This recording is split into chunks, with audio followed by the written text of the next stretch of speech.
Ежелде ата-бабаларымыз көктің, күннің, айдың, ғарыштың құдіретіне табынған. Жын перлерге, аруақтарға сеніп, оларды өздерімен қатар басқа әлемде өмір сүреді деп есептеген. Қазақ халқының сенімінше, жын перлер мен аруақтар адамдар дүниесіне бас сұқпай өз әлемінде өмір сүре береді. Алайда ел аузында халықтың күнделікті тұрмысына төнген қауіп жайлы небір аңыз әңгімелер таралған. Сол себепті адамдар бұл тіршілік иелерінен сақтанып жүруге тырысқан. Бүгін қазақ мифологиясындағы жағымды және жауыз кейіпкерлердің кезекті топтамасына тоқталамыз. Сонымен не дейді? Бірге тамашалайық. Үй иесі. Қазақтардың ырымы бойынша үй иесі адамға қастық қылатын кемпір. Ол түнде жасырынған жерінен шығып, үйдегі заттардың орындарын ауыстырып, тығып қояды. Тырсылдатып, сылдырлатып, ахілеп-ухілеп адамның мазасын алады. Өз үйінде қорқып, үркіп, мәңгілік тыныштығынан айырылу үшін адамдардың үрейін ұшыруға тырысады. Егер үйде үй иесі пайда болса, одан құтылудың қазақтар мынадай жолын ұсынған. Ол үйден кетіп қалып, өзеннен өтіп, біршама уақыт арғы жағада күту керек. Сонда үй иесі де ілесе шығып, суды көргенде сасқалақтап, одан жүзіп өте алмай қалады. Үйге қайтатын жолды осылайша ұмытып қалады екен.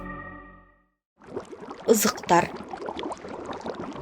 Таулардың биік жартастарында жүретін ақ пейіл аруақтар ызықтар деп аталған. Олар әдетте аңшыларға көмектеседі. Малға, жер құртына қамқор болады. Ызықтардың мән-жайын білетін әрбір отбасы олардың көңілін аулауға тырысады. Сондықтан жыл сайын бір малды, қошқар немесе жылқыны садақаға берген. Ол үшін ең сұлу айғырды немесе қошқарды сүтпен жуып, хош иісті шөппен аластап, жал құйрығын тарап, түрлі түсті баулармен безендіріп, бақсы үшкірген бойтұмар тағады. Сөйтіп адамдар аруақтардан медет тілеп, ызықтарға арналған жануарды еркіне босатып қоя береді. Мұндай қошқарды мертетуге, мұндай атқа мініп жүруге болмайды. Өйткені жаңағыдай жора жасалған соң, малдың өзіне де кие дарып ызыққа айналып, ол да керемет құдіретке ие болады. Сонда ызықтар үйірлі жылқыны қорғап, қасқырларды қуып, ұрыларға алдырмайды. Сөйткенде төрт түлік көбейіп, жұт пен кесір-кесапат адамдардан аулақ жүреді деп санаған. Кермездер. Кермез жын шайтанның бір түрі. Ол өзімен сөйлескен адамның басына бәле келеді. Әдетте ол адам ауруға шалдығады не ажалымен өледі. Кермез адамға ат мінген ер кісі кейпінде келеді. Жолаушының аты тегіс жолда жайдан жай тоқтап, ары қарай аттап баспай қояды.